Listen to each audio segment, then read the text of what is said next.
Item ಯಾವುದೇ ಇರಲಿ try ಮಾಡಿ ಆಚಿ ಚಿಕನ್ ಮಸಾಲಾ. ಆಚಿ ಚಿಕನ್ ಮಸಾಲಾ.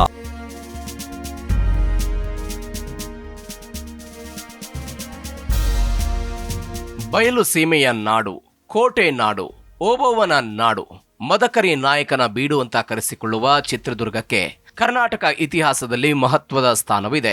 ಮಧ್ಯ ಕರ್ನಾಟಕದ ಪ್ರಮುಖ ಜಿಲ್ಲೆಯಾದ ಚಿತ್ರದುರ್ಗ ಐತಿಹಾಸಿಕ ಸ್ಥಳವಾಗಿದ್ದು ಪುರಾಣದ ಹಿನ್ನೆಲೆ ಕೂಡ ಇದೆ. ಚಿತ್ರದುರ್ಗ ಹಿಂದೆ ಕಲ್ಲು ಬಂಡೆಗಳಿಂದ ಮತ್ತು ಹುಲ್ಲುಗಾವಲು ಪ್ರದೇಶದಿಂದ ಕೂಡಿದ್ದ ದುರ್ಗಮ ಪ್ರದೇಶವಾಗಿತ್ತು. ಹಾಗಾಗಿ ಈ ಪ್ರದೇಶಕ್ಕೆ ಚಿತ್ರದುರ್ಗ ಅನ್ನೋ ಹೆಸರು ಬಂದಿದೆ ಅನ್ನೋ ಮಾತುಗಳು ಕೂಡ ಇವೆ. ಚಿತ್ರದುರ್ಗವನ್ನ ಆಳಿದ ಪ್ರಮುಖ ವಂಶವಾದ ಪಾಳೆಗಾರರು ಚಿತ್ರದುರ್ಗವನ್ನ ಇತಿಹಾಸದ ಪುಟದಲ್ಲಿ ದಾಖಲಾಗುವಂತೆ ಮಾಡಿದ್ರು. ಇವರ ಕಾಲದಲ್ಲಿ ಕೋಟೆ ಕೊತ್ತಲಗಳು, ಗುಡಿ ಗೋಪುರಗಳು, ಮಠಮಾನ್ಯಗಳು ಹುಟ್ಟಿಕೊಂಡವು. ಮದಕರಿ ನಾಯಕ ಮತ್ತು ಒನಕೆ ಓಬವ್ವ ಚಿತ್ರದುರ್ಗದ ಐತಿಹಾಸಿಕ ವ್ಯಕ್ತಿಗಳು. ಇಂತಹ ಐತಿಹಾಸಿಕ ಕ್ಷೇತ್ರದಲ್ಲಿ 2023 ಚುನಾವಣೆಯಲ್ಲಿ ಕೆಸಿ ವೀರೇಂದ್ರ ಪಪ್ಪಿ ಕಾಂಗ್ರೆಸ್ ಮುಖಾಂತರ ಗೆಲುವು ಸಾಧಿಸಿದ್ದಾರೆ. ಹಾಲಿ ಶಾಸಕ ವೀರೇಂದ್ರ ಪಪ್ಪಿ ಕೊಂಡ್ಲಹಳ್ಳಿ ಚನ್ನಬಸಪ್ಪ ವೀರೇಂದ್ರ ಚಿತ್ರದುರ್ಗ ಜಿಲ್ಲೆಯ ಚಳ್ಳಕೆರೆಯ ಕೃಷಿ ಹಿನ್ನೆಲೆಯ ಕುಟುಂಬದಿಂದ ಬಂದವರು. ಉದ್ಯಮಿಯಾಗಿ ಗುರುತಿಸಿಕೊಂಡ ನಂತರ ರಾಜಕೀಯ ಪ್ರವೇಶ ಮಾಡಿದ್ರು. ತಮ್ಮ ರಾಜಕೀಯ ಜೀವನದ ಆರಂಭ ದಿನಗಳಲ್ಲಿ ಎಚ್.ಡಿ. ಕುಮಾರಸ್ವಾಮಿ ನೇತೃತ್ವದ ಜನತಾದಳ ಪಕ್ಷದೊಂದಿಗೆ ಗುರುತಿಸಿಕೊಂಡಿದ್ರು. ಚಿತ್ರದುರ್ಗ ವಿಧಾನಸಭಾ ಕ್ಷೇತ್ರದಿಂದ ಪ್ರಥಮ ಬಾರಿಗೆ ಜೆಡಿಎಸ್ ಅಭ್ಯರ್ಥಿಯಾಗಿ ಸ್ಪರ್ಧೆ ಮಾಡಿದ್ರು. ಈ ಚುನಾವಣೆಯಲ್ಲಿ ಗಣನೀಯ ಪ್ರಮಾಣದ ಮತಗಳನ್ನು ಗಳಿಸಿ ದ್ವಿತೀಯ ಸ್ಥಾನ ಪಡೆದರಾದರೂ ಬಿಜೆಪಿ ಅಭ್ಯರ್ಥಿ ಜಿಎಚ್ ತಿಪ್ಪಾರೆಡ್ಡಿ ವಿರುದ್ಧ ಸೋಲು ಅನುಭವಿಸಿದ್ರು. 2023 ಚುನಾವಣೆಗೆ ಮುಂಚಿತವಾಗಿ ಚಿತ್ರದುರ್ಗದ ರಾಜಕೀಯ ಸಮೀಕರಣಗಳು ಬದಲಾದಾಗ ಇವರು ಜೆಡಿಎಸ್ ತೊರೆದು ಕಾಂಗ್ರೆಸ್ ಪಕ್ಷಕ್ಕೆ ಸೇರ್ಪಡೆಯಾದರು. 2023 ವಿಧಾನಸಭಾ ಚುನಾವಣೆಯಲ್ಲಿ ಕಾಂಗ್ರೆಸ್ ಅಭ್ಯರ್ಥಿಯಾಗಿ ಕಣಕ್ಕಿಳಿದರು. ಈ ಚುನಾವಣೆಯಲ್ಲಿ ಒಟ್ಟು 1,22,21 ಮತಗಳನ್ನು ಪಡೆಯುವ ಮೂಲಕ ತಮ್ಮ ಸಮೀಪದ ಪ್ರತಿಸ್ಪರ್ಧಿ ಬಿಜೆಪಿಯ ಜಿಎಚ್ ತಿಪ್ಪಾರೆಡ್ಡಿ ಅವರನ್ನ 53,300 ಮತಗಳ ಬೃಹತ್ ಅಂತರದಿಂದ ಸೋಲಿಸಿ ಪ್ರಥಮ ಬಾರಿಗೆ ಶಾಸಕರಾಗಿ ವಿಧಾನಸಭೆ ಪ್ರವೇಶ ಮಾಡಿದರು. ಈ ಕ್ಷೇತ್ರದ ರಾಜಕೀಯ ಇತಿಹಾಸ, ಕೌಟುಂಬಿಕ ರಾಜಕೀಯ ಹಿನ್ನೆಲೆ, ಹಣಬಲ, ತೋಳ್ಬಲಗಳು ಚಿತ್ರದುರ್ಗ ವಿಧಾನಸಭಾ ಕ್ಷೇತ್ರಕ್ಕೆ ಅನ್ವಯವಾಗುವುದಿಲ್ಲ. ಇಲ್ಲೇನಿದ್ರು ಅಭ್ಯರ್ಥಿಯ ಸ್ವಂತ ಪ್ರತಿಷ್ಠೆ ಹಾಗೂ ಅಲ್ಪ ಪ್ರಮಾಣದಲ್ಲಿ ರಾಜಕೀಯ ಪಕ್ಷಗಳ ಅಲೆಗಳು ಕೆಲಸ ಮಾಡಿದ ಇತಿಹಾಸವಿದೆ.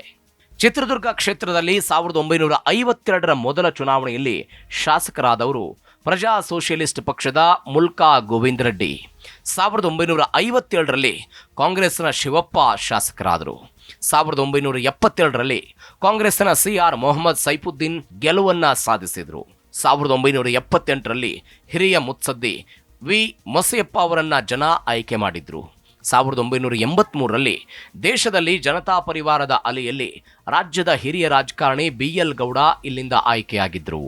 1985 ಮತ್ತು 1989ರಲ್ಲಿ ಜನತಾ ಪಕ್ಷ ಮತ್ತು ಜನತಾದಳದಿಂದ ಎಚ್ ಏಕಾಂತಯ್ಯನವರು ಆಯ್ಕೆಯಾಗ್ತಾರೆ. ಮುಂದೆ ನಡೆಯುವ 2 ಚುನಾವಣೆಯಲ್ಲಿ ಒಮ್ಮೆ ಜನತಾದಳ ಮತ್ತು ಮತ್ತೊಮ್ಮೆ ಪಕ್ಷೇತರಾಗಿ ಸ್ಪರ್ಧೆ ಮಾಡಿದ್ದ ಜಿಎಚ್ ತಿಪ್ಪಾರೆಡ್ಡಿ ಅವರ ಮುಂದೆ ಚುನಾವಣೆ ಸೋಲ್ತಾರೆ.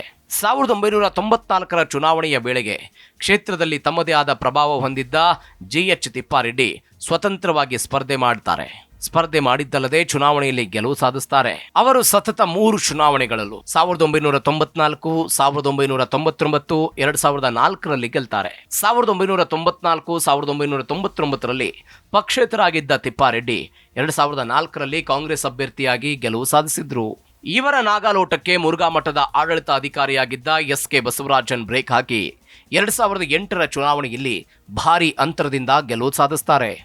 ಸೋತ ನಂತರ ಬಿಜೆಪಿ ಸೇರಿದ ತಿಪ್ಪಾರೆಡ್ಡಿ ಚಿತ್ರದುರ್ಗ, ದಾವಣಗೆರೆ ಸ್ಥಳೀಯ ಸಂಸ್ಥೆಗಳಿಂದ ವಿಧಾನ ಪರಿಷತ್ಗೆ ನಡೆದ ಚುನಾವಣೆಯಲ್ಲಿ ಸ್ಪರ್ಧಿಸಿ ಗೆದ್ದು ಕೂಡ ಬಿಟ್ರು. 2013ರಲ್ಲಿ ನಡೆದ ಚುನಾವಣೆಯಲ್ಲಿ ಕಾಂಗ್ರೆಸ್ ಪಕ್ಷಕ್ಕೆ ರಾಜೀನಾಮೆ ನೀಡಿದ್ದ ತಿಪ್ಪಾರೆಡ್ಡಿ ಬಿಜೆಪಿಯಿಂದ ಮತ್ತೊಮ್ಮೆ ಆಯ್ಕೆ ಆಗ್ತಾರೆ. ಜೆಡಿಎಸ್ನ ಎಸ್.ಕೆ. ಬಸವರಾಜನ್ ಅವರನ್ನ ಜಿಎಚ್ ತಿಪ್ಪಾರೆಡ್ಡಿ 26,718 ಮತಗಳ ಅಂತರದಿಂದ ಸೋಲಿಸಿದ್ರು.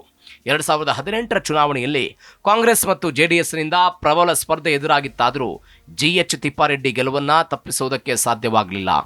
ಜೆಡಿಎಸ್ನ ಕೆಸಿ ವೀರೇಂದ್ರ ವಿರುದ್ಧ ತಿಪ್ಪಾರೆಡ್ಡಿ 32,985 ಮತಗಳ ಅಂತರದಿಂದ ಗೆದ್ದು ಶಾಸಕರಾಗಿದ್ದರು.